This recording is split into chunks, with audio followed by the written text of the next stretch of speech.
So ಮಾತನಾಡೋಣ, ಯಾಕೆ ಈ ರೀತಿಯ ಕೇಸುಗಳ ಸಂಖ್ಯೆ ಜಾಸ್ತಿ ಆಗ್ತಾ ಇದೆ. ನಮ್ಮ ಜೊತೆಗೆ ಅತಿಥಿಗಳು ಜಾಯ್ನ್ ಆಗಿದ್ದಾರೆ. ನಿವೃತ್ತ ಪೊಲೀಸ್ ಅಧಿಕಾರಿ SK ಉಮೇಶ್ ಅವರು ನಮ್ಮ ಜೊತೆಗಿದ್ದಾರೆ. ಸರ್ ನಮಸ್ತೆ, ಕಾರ್ಯಕ್ರಮಕ್ಕೆ ಸ್ವಾಗತ. ನಮಸ್ತೆ ಶೆಟ್ಟಿ. ವಕೀಲರು ರಾಜರಾಜೇಶ್ವರಿ ಅವರು ನಮ್ಮ ಜೊತೆಗಿದ್ದಾರೆ. ಮೇಡಮ್ ನಮಸ್ತೆ, ಕಾರ್ಯಕ್ರಮಕ್ಕೆ ಸ್ವಾಗತ. ಮನೋವೈದ್ಯರು ಲಹರಿ ಅವರಿದ್ದಾರೆ. ಲಹರಿ ಅವರೇ ನಮಸ್ತೆ, ಕಾರ್ಯಕ್ರಮಕ್ಕೆ ಸ್ವಾಗತ. ಇನ್ನು ಕೌಟುಂಬಿಕ ಸಮಾಲೋಚಕಿ ಅಂಜಲಿ ರಾಮಣ್ಣ ಅವ್ರ ಜೊತೆಗಿದ್ದಾರೆ. ಅಂಜಲಿ ಅವರೇ ನಮಸ್ಕಾರ. ನಮಸ್ಕಾರ. ನಾನು ಸರ್ ನಿಮ್ಮಿಂದಲೇ ಶುರು ಮಾಡ್ತೀನಿ. 31 ವರ್ಷ ಡಿಪಾರ್ಟ್ಮೆಂಟಲ್ಲಿ ದುಡಿದವ್ರು ತಾವು. ಅನ್ಯೂಶುವಲ್ ಸ್ಪೈಕು ಅಂತ ಅನ್ಸುತ್ತಾ ಅಥವಾ ನ್ಯಾಚುರಲ್ ಇದು ಅಂತ ಅನಿಸ್ತಾ ಇದೆ ನಿಮಗೆ? ಕಳೆದ ಒಂದಿಷ್ಟು ದಿನಗಳ ಕೆಲ ತಿಂಗಳ ಡೀಟೇಲ್ಗಳನ್ನು ಗಮನಿಸಿದರೆ ರಕ್ಷಿತ್, ಏನಾಗ್ತಾ ಇದೆ, ನಾವುಗಳು ಸಾಮಾನ್ಯವಾಗಿ ಏನಾಗ್ತದೆ, ನಾವು ಪ್ರಕರಣಗಳೇನು ಹೊರ ಬರ್ತಾ ಇರ್ತವೆ ಮತ್ತು ಮೀಡಿಯಾಗಳಲ್ಲಿ ಅವು ಹೇಗೆ ಎಕ್ಸ್ಪೋಸ್ ಆಗ್ತಾ ಇರ್ತವೆ ಅಂತ ಅನ್ನೋದು ಒಂದು ಕಡೆ ಇದ್ದಾಗ ಏನಾಗ್ತದೆ, we are closely monitor to this ನಮ್ಮ SCRB ಆ್ಯಂಡ್ NCRB. ನಮ್ಮ ಸ್ಟೇಟ್ SCRBನಲ್ಲೇ ನಡೀತಾ ಇರೋ ಗಣನೀಯವಾಗ ಬದಲಾವಣೆಗಳೇನಾರು ಆಗ್ತಾ ಇದ್ದಾವೆ, ಮತ್ತು ನ್ಯಾಷನಲ್ ಕ್ರೈಮ್ ರೆಕಾರ್ಡ್ ಬ್ಯೂರೋನಲ್ಲಿ ಯಾವ ಮಟ್ಟಕ್ಕೆ ಏರಿಕೆ ಆಗ್ತಾ ಇದೆ, ಮತ್ತು ಈ ವರ್ಷದ ಕ್ವಾರ್ಟರ್ಲಿ ಎಷ್ಟಾಗಿದೆ, ಮತ್ತು ಈ ವರ್ಷದ ಕ್ವಾರ್ಟರ್ಲಿ ಹಿಂದಿನ ವರ್ಷದಲ್ಲಿ ಎಷ್ಟಾಗಿದೆ ಅಂತ ಅನ್ನುವಂಥ ಸಾಮೀಪ್ಯತೆಯನ್ನು ಭಾಳ ಹತ್ತಿರದಲ್ಲಿ ನೋಡ್ತೀವಿ ನಾವು. ಯಾವುದೇ ಒಂದು ಪ್ರಕರಣಗಳನ್ನ ನಾವು ಈ ಥರದ್ದೆಲ್ಲ ನಾವೇನಾದರೂ ಅನಾಲಿಟಿಕ್ಕಾಗಿ ನಾವು ಏನಾರು ಹೋದಾಗ, ಅನಾಲಿಟಿಕಲಿ ನಾವು ಇದನ್ನು ಮಾತಾಡೋಕ್ಕೋದಾಗ ಏನಾಗ್ತದೆ ಅಂತಂದರೆ, ಎಲ್ಲೋ ಒಂದು ಕಡೆ ಈ ರಿಲೇಷನ್ಶಿಪ್ ಒಳಗಡೆ ನಡೀತಾ ಇರ್ತಕ್ಕಂಥ ಮರ್ಡರ್ಗಳು ಏನಿದಾವಲ್ಲ, ನಾವು ಅದರಲ್ಲಿ ವರ್ಗೀಕರಣಗಳು ಮಾಡ್ತೀವಿ. Murder for sex, murder sudden provocation, ಆಮೇಲೆ ಮರ್ಡರ್ ಫಾರ್ ಗೈನ್, ಹೀಗೆ ಮಾಡ್ತಾ ಆ ವರ್ಗೀಕರಣಕ್ಕೆ ಮಾಡಿಬಿಡ್ತೀವಿ. ಆದರೆ ಈಗ ನಮಗನ್ನಿಸ್ತಾ ಇದೆ ಈ ಇನ್ನೊಂದು ವರ್ಗೀಕರಣ ಇದರಲ್ಲಿ ಮಾಡಬೇಕಾಗ್ತದೆ ಅಂತ ಅನ್ನಿಸ್ತದೆ. ಇದು ಸಕಾಲ ಅಂತಂದರೆ ಕೌಟುಂಬಿಕ ಅಂತಂದರೆ ರಿಲೇಷನ್ಸ್ ಮರ್ಡರ್ಸ್, ಅದಕ್ಕೊಂದು ಏನಾದ್ರು ಒಂದು ಕ್ಯಾಪ್ಷನ್ ಕೊಟ್ಟು ನಾವುಗಳು ವಿತ್ ಬ್ಲಡ್ ರಿಲೇಷನ್ಸ್ ಮರ್ಡರ್ಸ್ ಅಂತ ಅನ್ನುವಂಥದ್ದನ್ನ ಒಂದು ಕ್ಯಾಪ್ಷನ್ಗಳನ್ನ ಕೊಟ್ಕೊಂಡ್ರೆ ನಾವು ಪೂರ್ಣ ಪ್ರಮಾಣದ ಸ್ಟ್ಯಾಟಿಸ್ಟಿಕ್ಸ್ಗಳು ಸಿಕ್ಬಿಡ್ತವೆ. ಇಲ್ಲಾಂದರೆ ಏನಾಗುತ್ತೆ, ನೀವು ಕೂತ್ಕೊಂಡು ಪಟ್ಟಿ ಮಾತಾಡ್ತೀವಿ, ಒಂದು ಮಾಡ್ಕೊಟ್ಟು ಹೋಗ್ತೀವಿ, ಅವು ಯಾವುದೋ ಒಂದು ಸಡನ್ ಪ್ರೊವೊಕೇಶನಲ್ಲಿ ಹೊಟ್ಟೋಗ್ತವೆ ಕೇಸ್ಗಳು, ಇಲ್ಲ ಮರ್ಡರ್ ಫಾರ್ ಸೆಕ್ಸಲ್ಲಿ ಹೋಗ್ಬಿಡ್ತವೆ. ನಾವು ಇಷ್ಟ ಏನು ಬರಿತಾ ಇರ್ತೀವೋ, ಇನ್ವೆಸ್ಟಿಗೇಷನ್ ತನಿಖೆ ಮಾಡ್ತಾ ಇರ್ತೀವೋ, ನಾವು ಅದು ಯಾವ ಆ್ಯಂಗಲಲ್ಲಿ ತೊಗೊಂಡು ಹೋಗ್ತೀವೋ ಅಲ್ಲಿ ಎಂಡ್ ಆಗ್ತಿದ್ದು ಮರ್ಡರ್ ಫಾರ್ ಸೆಕ್ಸಾ, ಅದು ಇವನ್ ಮರ್ಡರ್ ಫಾರ್ ಗೇನ್ ಆಗಿರ್ಬೋದು. ಅದು ಅಲ್ಲಿ ಕೆಲವಷ್ಟು ಕಾರಣಗಳನ್ನ ನಾವು ಕೊಡ್ತೀವಿ ಕೋರ್ಟ್ಗಳಿಗೆ, ಚಾರ್ಜ್ ಶೀಟ್ ಬರೀಬೇಕಾದಾಗ ಯಾವ ರೂಪದಲ್ಲಾಗಿದೆ ಇವೆಲ್ಲ ಅಂದ್ಬಿಟ್ಟು ಅಂತ. ಬಟ್ ಅದು ನನ್ನ ಲೆಕ್ಕದಲ್ಲಿ ಅದು ಡೇಟಾ ಅನಾಲಿಟಿಕ್ಗೆ ಆಗಲ್ಲ. ತನಿಖಾ ಕಾಲದೊಳಗಡೆನೇ ಸೀನಿಯರ್ ಆಫೀಸರ್ಗಳಿಗೆ ಮತ್ತು ಅವ್ರಿಗೆ ಗೊತ್ತಾಗ್ತದೆ ಈ ಕಾರಣಕ್ಕೆ ಸ್ಪೆಸಿಫಿಕ್ ಆಗಿದೆ ಅಂತ. ಈಗ ಹಸ್ಬೆಂಡು ಹೆಂಡತಿ ಸಾಯಿಸ್ತಾರೆ ಅಂತ ಅಂದರೆ whatever it may be the case, ಅದು ಮರ್ಡರ್ ಫಾರ್ ಸೆಕ್ಸೋ ಏನೇ ಆಗಲಿ, ರಿಲೇಷನ್ ಅವರಿಬ್ರು, ಹೌದು, what is the reason behind of it for killing, that is a different issue. ಅದೇನಾರು ಹಾಕ್ಕೊಂಡಿರಲಿ, ಏನಾರ ಕಾರಣಗಳಿರ್ತವೆ, ಅನೇಕ ಕಾರಣ ಇರ್ತವೆ, ತುಂಬ ದಿವಸದ್ದು ಇರ್ತವೆ. ಅದೇನು ಸಡನ್ನಾಗಿ ಏನು ಒಂದೇ ದಿವಸ ರಾತ್ರಿ ಏಕಾಏಕಿ ಬಂದ್ಬಿಡಲ್ಲ. ಅದೇನಾರ ಇದ್ದರೆ ಅದೆಲ್ಲ ಮಾನಸಿಕವಾಗಿ ಏನಾರ ಖಿನ್ನತೆ ಇದ್ದರೆ ಅವೆಲ್ಲ ನಡೀತವೆ. ಬಟ್ ಇದರಲ್ಲಿ ಇಷ್ಟೊಂದು ಜಾಸ್ತಿ ಆಗ್ತಾ ಇದ್ದೇವೆ ಅಂತ ನಮಗೂ ಅನ್ನಿಸ್ತಾ ಇದೆ, ಈ ಮೀಡಿಯಾಗವ್ರಿಗೂ ಅನ್ನಿಸ್ತಾ ಇದೆ, ಇಡೀ ಸಾರ್ವಜನಿಕಗೂ ಅನ್ನಿಸ್ತಾ ಇದೆ. ಯಾಕಪ್ಪ ಇಷ್ಟೊಂದು ಆಗ್ಬಿಡ್ತಾ ಇದೆ? ತಂದೆ ಮಕ್ಕಳು ಎಲ್ಲ ಈ ಥರ ಸುಪಾರಿಗಳು ಕೊಟ್ಟು ಕೊಲೆ ಮಾಡಿಸೋ ಅಂತಕ್ಕೆ ಆಗ್ಬಿಟ್ಟಾಗ ಈ ಥರದ ಮರ್ಡರ್ಗಳು ಯಾಕೆ ಆಗ್ದಾಗ ಇನ್ಸೆಕ್ಯೂರಿಟಿ ಫೀಲ್ ಆಗ್ಬಿಡ್ತಿದೆ ಯಾವುದೇ ಸಮಾಜದಲ್ಲಿ. ಏನಪ್ಪ ಹಿಂಗೆ ಮಲಗ್ತೀನಿ, ಬೆಳಗ್ಗೆ ಎದ್ದರೆ ಹೆಂಡ್ತಿ ಗಂಡಕ್ಕೆಲ್ಲ ಕತೆ ತಾಕ್ಬಿಟ್ರೇನಪ್ಪ ಮಾಡೋದು, ಹೆಂಡ್ತಿ ಆದವಳು ತಲೆ ಮೇಲೆ ಕಲೆ ತಾಕ್ಬಿಟ್ರಂಕಪ್ಪ, ಬೆಳಗ್ಗೆ ಎದ್ದೇಳ್ತೀನ ಇಲ್ವಾ ಅಂತ ಅನ್ನುವಂಥ ಒಂದು ಬಿರುಕು ಅನ್ನುವಂಥದ್ದು ಏನಾರ ನಮ್ಮ ಮನಸ್ಸುಗಳಲ್ಲಿ ಬಂದ್ಬಿಟ್ಟಾಗ ನಮ್ಮ ವಾಟ್ ಅಬೌಟ್ ಅವರ್ ಸಂಬಂಧದಲ್ಲಿ ಅಪನಂಬಿಕೆ ಸ್ಟಾರ್ಟ್ ಆಗಿಬಿಡುತ್ತೆ. ಜೀವನದ ಮೇಲೆ ಏನು ಪರಿಣಾಮ ಬೀರ್ಬಿಡುತ್ತೆ ಅಂದರೆ ಶಾಂತಿನೇ ಹೊಟ್ಟೋಗ್ತದೆ, ನೆಮ್ಮದಿನೇ ಆಗೋಗ್ಬಿಡ್ತದೆ ಜೀವನದಲ್ಲಿ. ಆ ಕಾರಣಕ್ಕೋಸ್ಕರನೇ ನಾನು ಓವರಾಲ್ ಅನಾಲಿಟಿಕಲ್ ಏನು ಇವಾಗೆಲ್ಲ ನಾವೇನು ಮಾಡಿದ್ದೀವಿ ಮತ್ತು ನೋಡ್ತಾ ಇದ್ದೀವೋ, ಹೋದ ವರ್ಷ ಏನು ನಡೆದಿದೆಯೋ ಅದಕ್ಕಿಂತ ಕಮ್ಮಿ ಈಗ 6 ತಿಂಗಳೊಳಗಡೆ ನಮ್ಮ ರಾಜ್ಯದಲ್ಲಿ ನಡೆದಿರ್ತಕ್ಕಂಥ ಕೊಲೆಗಳ ಸಂಖ್ಯೆ ಗಣನೀಯವಾಗಿ ಕಮ್ಮಿ ಆಗಲಿಲ್ಲ, ಸ್ವಲ್ಪ ಮಟ್ಟಿಗೆ ಕಮ್ಮಿ ಆಗಿದೆ. ಅದೇ ರೀತಿ ನ್ಯಾಷನಲ್ ಕ್ರೈಮ್ ರೆಕಾರ್ಡ್ ಬ್ಯೂರೋಗೆ ತಗೊಂಡಾಗ್ರೂ ಅಷ್ಟೇ ಇಡೀ ದೇಶದ್ದು ಹೋದ ವರ್ಷ ಎಷ್ಟು ನಡೀತಲ್ಲ ಈ 6 ತಿಂಗಳೊಳಗಡೆ ಅದಕ್ಕಿಂತ ಸ್ವಲ್ಪ 0.95 ಅಷ್ಟು ಕಮ್ಮಿ ಆಗಿದೆ. ಅಂದರೆ ನಮ್ಗೆ ಒಂದೊಂದು ಕೊಲೆಗಳನ್ನ ನಾವು ಯಾಕೆ ಕಾಣಿಸ್ತೀವಿ ಅಂತಂದರೆ, ಈ ಕೌಟುಂಬಿಕ ಕೊಲೆಗಳು ಅಂತ ಬಂದಾಗ ನಾವೆಲ್ಲ ಕಂಡುಬಿಡ್ತೀವಿ, ಏನಪ್ಪ ಅವ್ರು ಬಂದಾಗ ಹಾಳಾಗೋಗಿರು, ಏನು ಇವ್ರ ಕತೆ ಜೀವನ ಹಿಂಗೆ ಮಾಡ್ಕೋತಾವ್ರಲ್ಲ ಇವರು, ಲೆಕ್ಕನೇ ಇಲ್ವಾ ಗಂಡ ಅಂದರೆ ಹೆಂಡ್ತಿ ಅಂದರೆ ಅಂದರೆ ವಿಶೇಷವಾಗಿ ತಗೋಬೇಕು. ಆ ಪ್ರಕರಣಗಳು ಅಷ್ಟು ಸುಲಭಕ್ಕೆ ಬಿಡಬಾರ್ದು. ಅದನ್ನು ಈ ಥರ ಪ್ಲ್ಯಾಂಡ್ ಮಾಡಿ ಸುಪಾರಿಗಳು ಕೊಟ್ಟು ಈ ಥರ ಮದುವೆ ಎಂಗೇಜ್ಮೆಂಟ್ ಆಗಿ ಇನ್ಯಾರನ್ನೋ ಹೊಡೆದು ಕೊಂದಾಕ್ಬಿಡುವಂಥದ್ದು, ಇಲ್ಲ ಇನ್ಯಾರ ಜೊತೆನೋ ಇಲ್ಲೀಗಲ್ ರಿಲೇಷನ್ಶಿಪ್ ಇವನೋ ಅವಳೋ ಮಾಡಿಕೊಂಡು ಥರ್ಡ್ ಪಾರ್ಟಿ ಎಂಟ್ರಿ ತೊಗೊಂಡು ಅವ್ನು ಮಾಡುವಂಥವನ್ನ ನನ್ನ ಲೆಕ್ಕದಲ್ಲಿ ಈ ಮ್ಯಾಟರ್ ಆಫ್ ರೈಟ್ ಅಂತ ಬೇಲ್ ಇದೆಯಲ್ಲ ಅಲ್ಲಿಗೆ ಕೈ ಹಾಕ್ಬೇಕು. ಅವ್ರನ್ನ ಆದಷ್ಟು ಒಳಗೆ ನಾವು ಯಾವ ತೀರ್ಮಾನ ಸೆಪರೇಟು, ಅದು ಕನ್ವಿಕ್ಷನ್. ಒಂದು ಪ್ರಶ್ನೆ ಬರುತ್ತೆ ಸರ್, ಈಗ ಈ ಕೌಟುಂಬಿಕ ಕೇಸ್ಗಳು ನಾವು ನಮ್ಮ ಸಹೋದ್ಯೋಗಿಗಳ ಜೊತೆ ಮಾತನಾಡುವ ಸಂದರ್ಭದಲ್ಲೂ ಮೊದಲೆಲ್ಲ ನಾವು ಬ್ರೇಕಿಂಗ್ ಆಗ್ತಾ ಇದ್ದಿದ್ದು ರೌಡಿ ಶೀಟರ್ ಬರ್ಬರ ಹತ್ಯೆ, ಆತನ against team enemy team rowdy ಶೀಟರ್ನ ಬರ್ಬರವಾಗಿ ಹತ್ಯೆ ಮಾಡಿತು. ಈಗ ಆಲ್ಮೋಸ್ಟ್ ಬರ್ತಾ ಇರುವಂಥ ಬ್ರೇಕಿಂಗ್ ನ್ಯೂಸ್ಗಳಿಂದ ಹಿಡಿದು ಎಲ್ಲ ಸುದ್ದಿಗಳು ಬರ್ತಾ ಇರೋ ಪತ್ನಿಯನ್ನು ಪತಿ ಹತ್ಯೆ ಮಾಡ್ದ, ಮಗುವನ್ನು ತಾಯಿ ಹತ್ಯೆ ಮಾಡಿದ್ಲು. ಯಾಕೆ ಇದರ ಶೇರ್ ಜಾಸ್ತಿ ಆಗ್ತಾ ಇದೆ ಅಂತ? ಅಲ್ಲ ಅದೇನೆ, ಈಗ ಎಲ್ಲರಿಗೂ ಗಾಬರಿಯಾಗಿರ್ತಕ್ಕಂಥದ್ದೇ ಇಡೀ ಸಮಾಜಕ್ಕೆ ಇದು. ಏನು ಏಕಾಏಕಿ ಈ ಥರ ಒಂದು ಈ ಮರ್ಡರ್ಗಳ ಬೂಮ್ಗಳು ಸ್ಟಾರ್ಟ್ ಆಗ್ಬಿಡ್ತಲ್ಲ, ಏನು ಸಿಕ್ಕಾಪಟ್ಟೆ ಆಗ್ಬಿಡ್ತಾ ಇದಾವ, ಏನು ಎಲ್ಲರ ಮನೇಲೂ ಆಗ್ಬಿಡ್ತಾವ ಅನ್ನುವಂಥ ಭಯ ಶುರು ಹೋಗ್ಬಿಟ್ಟೈತೆ.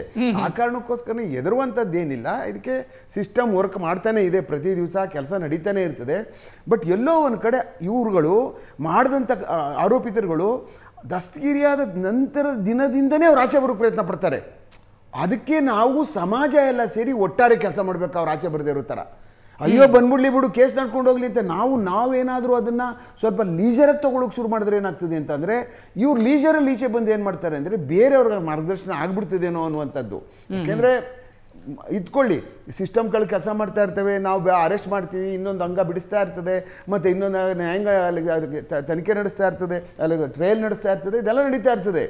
ಬಟ್ ಎಲ್ಲೋ ಇಂಥ ಪ್ರಕರಣಗಳು ತೀರಾ ಹತ್ತಿರದಲ್ಲಿ ಭಾಳ ಅತ್ಯಂತ ಹೆಚ್ಚಿನ ಸಾಕ್ಷಿಗಳಿರ್ತಕ್ಕಂಥದ್ದು, 100ಕ್ಕೆ 95 ಪ್ರಿಮಾಫಸಿ ಕೇಸಸ್ಗಳು.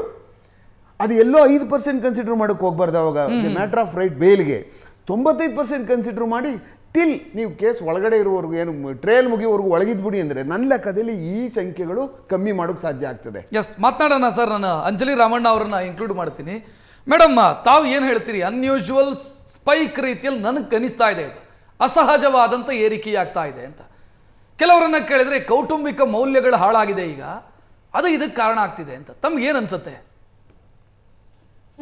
ಅಸಹಜವಾಗಿ ಏರಿಕೆ ಒಂದು ದಿವಸದಲ್ಲಿ, ಒಂದು ರಾತ್ರಿಯಲ್ಲಿ ಆದಂತಹದಲ್ಲ. ಅಸಹಜ ಅಂದ್ರೆ ತೀರ ಸಡನ್ ಆಗಿ ಇವತ್ತು ಸರಿಗಿತ್ತು ಎಲ್ಲ, ಇವತ್ತು ರಾತ್ರಿ ಕೆಟ್ಟೋಗ್ಬಿಡ್ತು, ನಾಳೆ ಬೆಳಗ್ಗೆ ಎದ್ದ ತಕ್ಷಣ ಎಲ್ಲ ಫುಲ್ ಕೆಟ್ಟೋಗ್ಬಿಟ್ಟಿದೆ, ಫುಲ್ ಕೊಲೆಗಳು ನಡೀತಾ ಇದೆ ಅಂದ್ರೆ ಅದನ್ನ ಅಸಹಜ ಅಂತೀವಿ.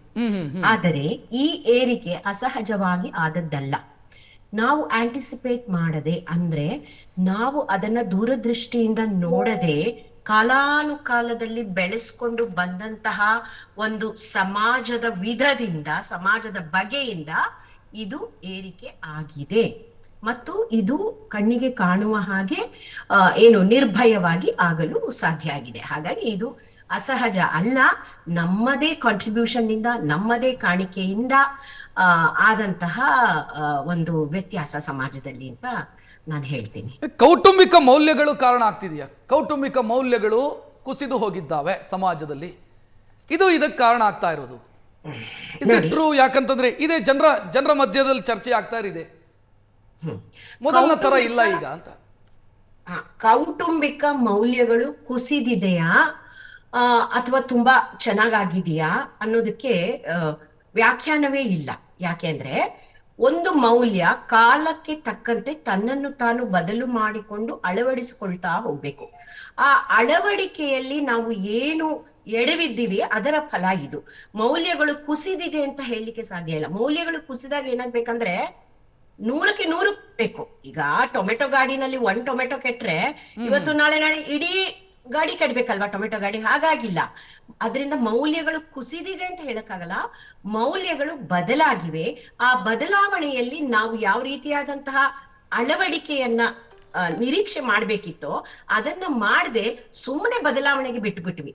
ಹಾಗಾಗಿ ಇವತ್ತು ಇಂತಹ ಒಂದು ಅಪರಾಧಗಳ ಸಂಖ್ಯೆ ಗಣನೀಯವಾಗಿ ಹೆಚ್ಚಾಗಿದೆ. ಇದಕ್ಕೆ ಕಾರಣಗಳು ಹತ್ತಾರು ಇದೆ. ನಾವು ಕೌಟುಂಬಿಕ ವ್ಯಾಜ್ಯಗಳಲ್ಲಿ ಮತ್ತು ಈ ರೀತಿಯಾದಂತಹ ಅಪರಾಧಗಳನ್ನ ನೋಡುವಾಗ ಕಂಡುಕೊಂಡಂತಹ ವಿಧದಲ್ಲಿ ನಮಗೆ ಹತ್ತಾರು ಕಾರಣಗಳು ಗೋಚರಿಸ್ತಾ ಇದೆ. ಬಟ್ ಈಗ ಸ್ವಲ್ಪ ಪರಿಸ್ಥಿತಿ ಕೈ ಮೀರಿದೆ. ಈಗಲೂ ನಾವು ಎಚ್ಚೆತ್ತುಕೊಳ್ಳದೆ ಇದ್ರೆ ಖಂಡಿತವಾಗ್ಲೂ ಇದರ ಅಂಕಿಅಂಶ ಇನ್ನೂ ಹೆಚ್ಚಾಗುವ ಎಲ್ಲ ಸಾಧ್ಯತೆಗಳು ಇದೆ.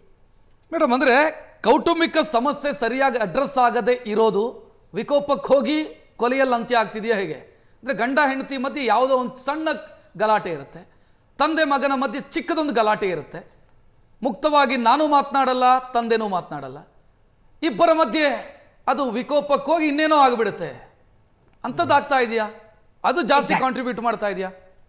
ಎಕ್ಸಾಕ್ಟ್ಲಿ. ನಾವು ಬೇಸಿಕ್ ಆಗಿ ನಮ್ಮ ಕೌಟುಂಬಿಕ ವ್ಯಾಜ್ಯಗಳು ಅಥವಾ ಯಾವುದೇ ವ್ಯಾಜ್ಯಗಳು, ಈಗಂತೂ ಕಾನೂನಿನಲ್ಲೂ ಸಹ ಇದನ್ನ ಮ್ಯಾಂಡೇಟರಿ ಮಾಡಿದ್ದಾರೆ.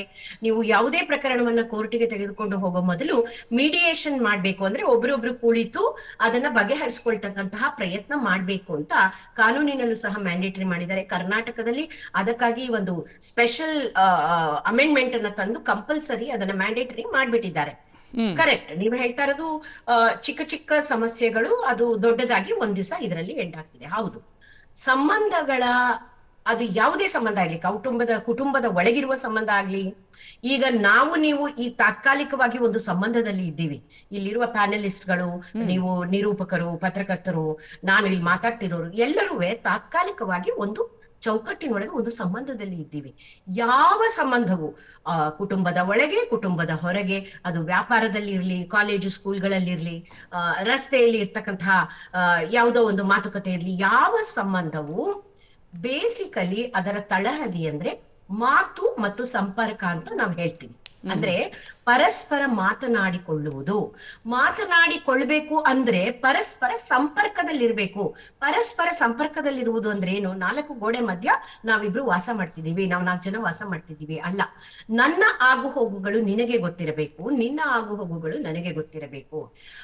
ಅದು ಈಗ ತುಂಬಾ ಕಡಿಮೆ ಆಗಿದೆ. ಈಗ ಏನಾಗಿದೆ ಅಂದ್ರೆ ಸ್ವಾಭಿಮಾನ ಮತ್ತು ಪ್ರಿವೇಸಿ, ನನ್ನ ಒಂದು ಏನು ಖಾಸಗಿತನ ಮತ್ತು ಸ್ವಾಭಿಮಾನ ಎನ್ನುವ ಹೆಸರಿನಲ್ಲಿ ಸಂಪರ್ಕಕ್ಕೆ ಹೊಸ ವ್ಯಾಖ್ಯಾನ ಕೊಟ್ಬಿಟ್ಟಿದೀವಿ. ಅಂದ್ರೆ ಈಗ ನೀವು ನನ್ನನ್ನ ಇಲ್ಲಿ ಕರೆದಿದ್ದೀರಾ, ನಾನು ಸ್ವಿಮ್ ಸೂಟ್ ಹಾಕೊಂಡ್ ಬರ್ತೀನಿ, ನೀವು ನನ್ನನ್ನ ಮೇಲಿಂದ ಕೆಳಗೋರ್ಗು ನೋಡಿದ್ರೆ ನಾನು ನಿಮ್ಗೆ ಬೈಬೋದು.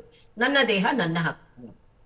ಸೊ ಎಲ್ಲದಕ್ಕೂ ಟೈಮ್ಲಿ, ಅಂದ್ರೆ ಆ ಸಂದರ್ಭಕ್ಕೆ ಅನುಸಾರವಾಗಿ ಒಬ್ಬ ವ್ಯಕ್ತಿ ಇರಬೇಕು.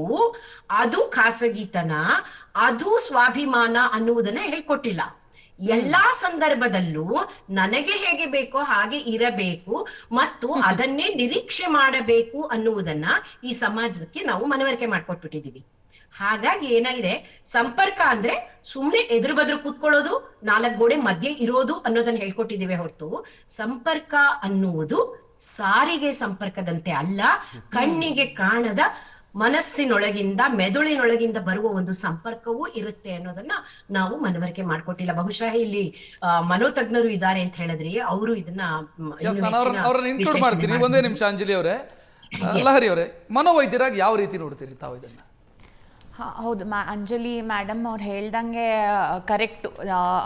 ನಾವು ಎಲ್ಲ ಸಿಚುವೇಶನ್ಸಲ್ಲೂ ನಾವು ಹಿಂಗೆ ಇರ್ತೀವಿ. ಸಿಚುವೇಶನ್ಸಲ್ಲಿ ದಾಂಪತ್ಯ ಜೀವನದಲ್ಲಿ ಅಥವಾ ಫ್ಯಾಮಿಲಿಯಲ್ಲಿ ಅಂಡರ್ಸ್ಟ್ಯಾಂಡಿಂಗ್, ಕಮ್ಯುನಿಕೇಷನ್, ಇವಾಗ ನೀವು ಎಷ್ಟೊಂದು ಎಕ್ಸಾಂಪಲ್ಸ್ ಕೊಟ್ರಿ ಅಲ್ಲ, ಫ್ಯಾಮಿಲಿಯಲ್ಲಿ ಹೋಮಿಸೈಡಲ್ ಮಾಡಿರೋ ಸಿಚುವೇಶನ್, ಅದರಲ್ಲಿ ಎಷ್ಟೊಂದು ಮಾತುಕತೆ ಮಾಡಿ ಸಮಾಧಾನ ಮಾಡೋ ಅಂಥ ಸಿಚುವೇಶನ್ಗಳು ಎಷ್ಟೊಂದಿದ್ವು. ಬಟ್ ಅವಕ್ಕೇನು ಗ್ರ್ಯಾಟಿಫಿಕೇಷನ್ ಇವಾಗಲೇ ನಡೆದ್ಬಿಡ್ಬೇಕು, ಇವಾಗಲೇ ನಾನು ಇವ್ರ ಜೊತೆ ಪ್ರೀತಿಸ್ತಾ ಇದ್ದೀನಿ ಅಂದರೆ ತಕ್ಷಣ ಮದುವೆ ಆಗಿಬಿಡ್ಬೇಕು. ಫ್ಯಾಮಿಲಿ ಅವರು ಅಥವಾ ಹೊರಗಡೆ ಅವರು ಯಾರು ಅಡ್ಡ ಬರ್ತಾರೆ ತಕ್ಷಣ ಅದನ್ನು ಸಾಲ್ವ್ ಮಾಡಿಬಿಡ್ಬೇಕು. ಸ್ವಲ್ಪ ಪೇಷನ್ಸ್ ಆಗಲಿ, ಸ್ವಲ್ಪ ಹೇಗೆ ಇದನ್ನು ರಿಸಾಲ್ವ್ ಮಾಡೋದಾಗಲಿ, ಅದೆಲ್ಲ ಕಮ್ಮಿ ಆಗಿಬಿಡಿದೆ. ಮತ್ತು ಫೈನಾನ್ಷಿಯಲ್ ಸ್ಟ್ರೆಸ್ಗಳು ಅದೆಲ್ಲ ಜಾಸ್ತಿ ಆದಾಗಿಂದ ತಕ್ಷಣ ಬೇಕು ಅನ್ನೋದು, ಇವಾಗಲೇ ಬೇಕು ಅಂತ ದುಡುಕಿ ಜನಗಳು ಡಿಸಿಷನ್ಸ್ ತಗೋತಾ ಇದ್ದಾರೆ. ಅಂದರೆ ಲಹರಿ ಅವರೇ, ಒಂದು ಪ್ರಶ್ನೆ ನನಗೆ ಉತ್ತರ ಸಿಗದ್ದು ಇಲ್ಲಿಯವರೆಗೆ. ತಾಯಿಯನ್ನೇ ಮಗಳು ಕೊಲೆ ಮಾಡುವಂಥ ಕೇಸುಗಳನ್ನು ನಾವು ನೋಡಿದ್ದೀವಿ. ಈ ಕ್ರೌರ್ಯ ಹೇಗೆ ಬೆಳೆಯುತ್ತೆ ಅಂತ, ಗ್ರ್ಯಾಜುವಲಿ ಇನ್ಕ್ರೀಸ್ ಆಗುತ್ತಾ, ಒಂದು ಕ್ಷಣದ ಸಿಟ್ಟಿನ ಪರಿಣಾಮನ ಅಂತ ನಾನು ಯಾಕೆ ಕೇಳ್ತಾ ಇದ್ದೀನಿ ಅಂತಂದರೆ, ಚಂದಮಾಮ ತೋರಿಸಿ ಊಟ ಮಾಡಿಸಿದ ತಾಯಿ ನನಗೆ ನೆನಪಾಗೋದಿಲ್ಲ. ಹೊಡೆದು ಕೊಲ್ತೀನಿ ನಾನು ಅಂತಂದರೆ, ನನ್ನನ್ನು ಬೆಳೆಸಿ ನನ್ನ ಜನ್ಮ ಕೊಟ್ಟು ಬೆಳೆಸಿದ ತಾಯಿ ನನಗೆ ನೆನಪಾಗಲ್ಲ, ತಂದೆ ನನಗೆ ನೆನಪಾಗಲ್ಲ. ಅದು ಆ ಕ್ಷಣದ ಆಕ್ರೋಶನ ಗ್ರ್ಯಾಜುವಲಿ ಇನ್ಕ್ರೀಸ್ ಆಗೋದು ಆ ಸಿಟ್ಟು ಅಂತ, ಆ ಕ್ರೌರ್ಯ. ಅದು ಈಚ್ ಕೇಸಲ್ಲಿ ಡಿಫ್ರೆಂಟ್ ಇರ್ಬೋದು. ಬಟ್ ಇವಾಗ ಇನ್ಫ್ಲೂಯೆನ್ಸ್, ಒಬ್ಬರು ಅವ್ರು ಹಿಂಗೆ ಮಾಡಿದ್ರು, ಅವ್ರು ಹಂಗೆ ಮಾಡಿದ್ರು, ಮತ್ತು ಸಜೆಸ್ಟಿಬಿಲಿಟಿ ಅಂತ ಏನು ಹೇಳ್ತಾರೆ, ಬೇರೆಯವ್ರು ಹೇಳ್ಕೊಡೋದು, ಬೇರೆಯವ್ರ ಜೊತೆ ಸೇರಿ ಅದು ಸ್ವಲ್ಪ ಧೈರ್ಯ, ನಾನು ಹಿಂಗೆ ಮಾಡ್ಬೋದು, ಅವ್ರು ತೊಂದರೆ ಕೊಡ್ತಿದ್ದಾರೆ ಅಲ್ವಾ, ಆ ಥರ ಧೈರ್ಯ ಹೊರಗಡೆಯಿಂದ ತಗೋತಾ ಇದ್ದಾರೆ. ಸೊ ಸ್ವಲ್ಪ ಏನಂತಾರೆ, ಮನೋರೋಗ್ಯನೂ ಇರೋ ಚಾನ್ಸಸ್ ಇರುತ್ತೆ. ಎಷ್ಟೊಂದು ಜನಕ್ಕೆ ಅನುಮಾನ ಕಾಯಿಲೆ ಆಗಲಿ, ಖಿನ್ನತೆ ಆಗಲಿ, ಸ್ಕಿಜೋಫ್ರೇನಿಯಾ ಅಂತ ನಾವು ಹೇಳ್ತೀವಿ, ಡಿಲ್ಯೂಷನ್ಸ್ ಇಲ್ದಿದ್ದೆಲ್ಲ ಅವರು ಹೌದು ನಿಜ, ಅವ್ರೇನೋ ನನಗೇನೋ ತೊಂದರೆ ಕೊಡಕ್ಕೆ ಬರ್ತಾ ಇದ್ದಾರೆ, ನನ್ನ ಮೇಲೆ ಏನೋ ಅವ್ರು ನನ್ನ ಕೊಲೆ ಮಾಡಿಬಿಡಬಹುದು, ಆ ಥರ ಕಾಯಿಲೆಗಳೂ ಇರಬಹುದು. ಬಟ್ ನಾ ಹೇಳ್ದಂಗೆ ಕಮ್ಯುನಿಕೇಷನ್ ಪ್ರಾಬ್ಲಮ್ ಮೇನ್ಲಿ. ಲಹರಿ ಅವರೇ, ಒಂದು ಇಲ್ಲಿ ನನಗಿರೋ ಡೌಟು, ಈಗ ಒಬ್ಬ ವ್ಯಕ್ತಿ ತಂದೆಯನ್ನೋ ತಾಯಿಯನ್ನೋ ಮಗಳನ್ನೋ ಕೊಲೆ ಮಾಡೋ ಹಂತಕ್ಕೆ ಹೋಗ್ತಾನೆ ಅಂತಾದರೆ ತಾವು ಹೇಳಿದ್ರೆ ಒಂದು ಕೇಸಿಗೂ ಮತ್ತೊಂದು ಕೇಸಿಗೂ ಅದು ವ್ಯತ್ಯಾಸ ಇರಬಹುದು ಅಂತ. ಸಮಾಜದ ಪರಿಣಾಮ ಎಷ್ಟಿದೆ ಅಂತ, ಬದಲಾಗಿರುವಂಥ ಸಮಾಜದ ಪರಿಣಾಮ ಆತನ ಮೇಲೆ ಎಷ್ಟಾಗ್ತಿದೆ ಅಂತ? ಹೌದು, ತುಂಬ ಮೆಂಟಲಿ ಅವ್ರು ತುಂಬ ಅಫೆಕ್ಟ್ ಆಗ್ತಾ ಇದ್ದಾರೆ. ಎಮೋಷ್ನಲ್ ಹೆಂಗೆ ಕಂಟ್ರೋಲ್ ಮಾಡಬೇಕು, ಆ ಸಿಚುವೇಶನ್ನ ಹೆಂಗೆ ಕಂಟ್ರೋಲ್ ಮಾಡಬೇಕು ಅನ್ನೋದು ಕಮ್ಮಿ ಆಗ್ತಾ ಹೋಗ್ತಾ ಇದೆ generation wise.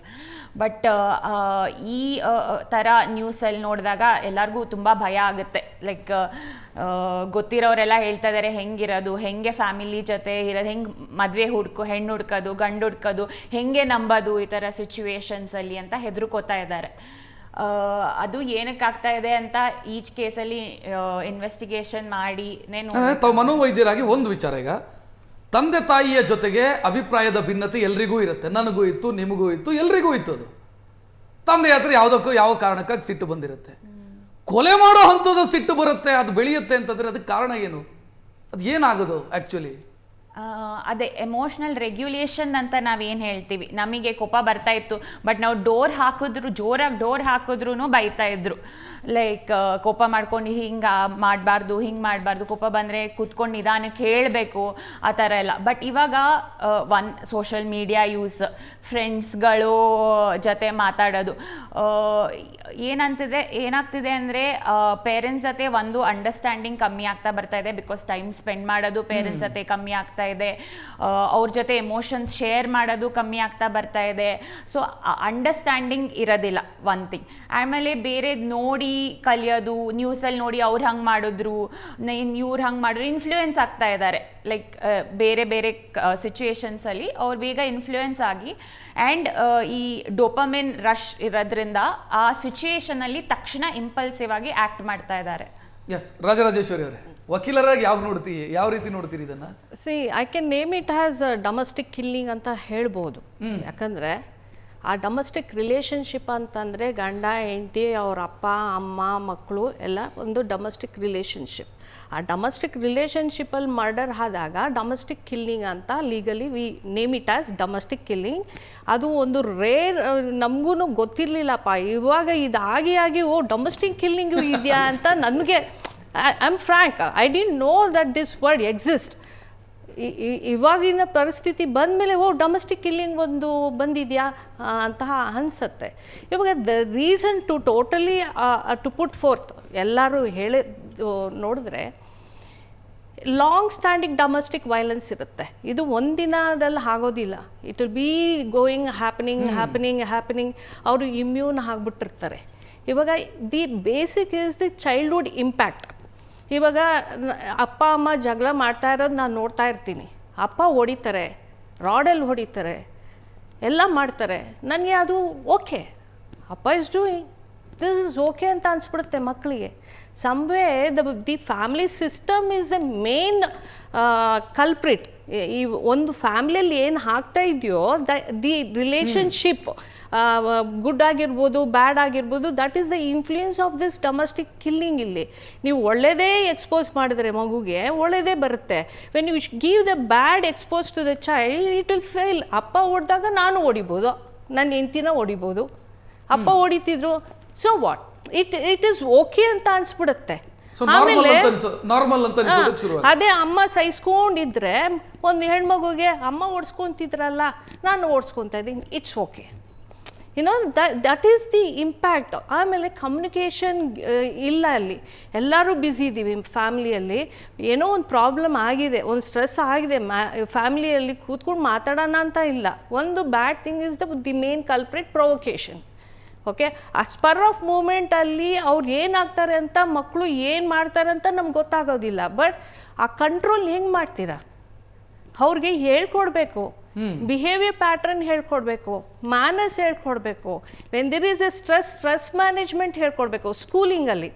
When there is a stress, okay, there are certain exercises whatever ಅವ್ರನ್ನ ಎಂಪವರ್ ಮಾಡಬೇಕು ಮಕ್ಕಳಿಗೆ. ದಟ್ ಪ್ರೊವೊಕೇಶನ್ ಬರಬಾರ್ದು, ಸ್ಟ್ರೆಸ್ ಆಗಬಾರ್ದು ಅಂತ. ಫೈನಾನ್ಷಿಯಲ್ ಸ್ಟ್ರೆಸ್ ಇರುತ್ತೆ, ಎಲ್ಲ ಕಡೆ ಲೋನ್ ಮಾಡ್ಕೊಂಡು ಬರ್ತಾರೆ. ಐದರ್ ವೈಫ್ ಆಗಲಿ, ಇವಾಗ ಲೋನ್ ಅಂತೂ ಸುಮ್ಮನೆ ಕೂತಿದ್ರು ಫೋನ್ ಬರುತ್ತೆ ಲೋನ್ ಬೇಕಾ ಅಂತ, ಎಲ್ಲ ಕಡೆ ಲೋನ್ ಮಾಡ್ತಾರೆ. ಸೊ ಫೈನಾನ್ಷಿಯಲ್ ಸ್ಟ್ರೆಸ್ ಆಯಿತು, ಅಲ್ಲಿ ಎಮೋಷನಲ್ ಸ್ಟ್ರೆಸ್ ಬರುತ್ತೆ, ಮಾರಲ್ ಸ್ಟ್ರೆಸ್ ಬರುತ್ತೆ. ಆ ಕ್ಷಣಕ್ಕಾಗ ಸೃಷ್ಟಿಯಾಗಿರೋ ಆವೇಶ ಅಲ್ಲ ಅಂತ ಹೇಳೋದು. ಇದು ಕಂಟಿನ್ಯೂಸ್ ಆಗಿ ಮನೇಲಿ ಹಾಕ್ತಾ ಇರುತ್ತೆ. ಬಟ್ ಏನಂತಂದರೆ ಆಸ್ ಎ ಸಿಟಿಸನ್ಸ್ ನಾವು ಲಾ ಅಲ್ಲಿ ಬಂದು ಪನಿಷ್ಮೆಂಟ್ ಇದೆ, ಎಲ್ಲ ಇದೆ. ಬಟ್ ಆಸ್ ಎ ಸೊಸೈಟಿ ನಾವು ಪ್ರಿವೆಂಟ್ ಮಾಡಬೇಕು. ಮಾತನಾಡೋಣ ಮೇಡಮ್. ಒಂದು ವಿಚಾರ ಬರುತ್ತೆ ಇಲ್ಲಿ, ಬ್ರೇಕಿಂಗ್ ನಂತರ ಮಾತನಾಡಬೇಕಾಗಿರೋದು, ಕಾನೂನಿನ ಭಯ ಇಲ್ಲದೆ ಇರೋದು ಇದೆಲ್ಲದಕ್ಕೂ ಕಾರಣ ಆಗ್ತಾ ಇದೆಯಾ? ಇಷ್ಟು ದೊಡ್ಡ ಪ್ರಮಾಣದಲ್ಲಿ ಈ ಕೇಸುಗಳ ಸಂಖ್ಯೆ ಜಾಸ್ತಿ ಆಗೋದಕ್ಕೆ ಇದು ಕಾರಣ ಆಗ್ತಾ ಇದೆಯಾ?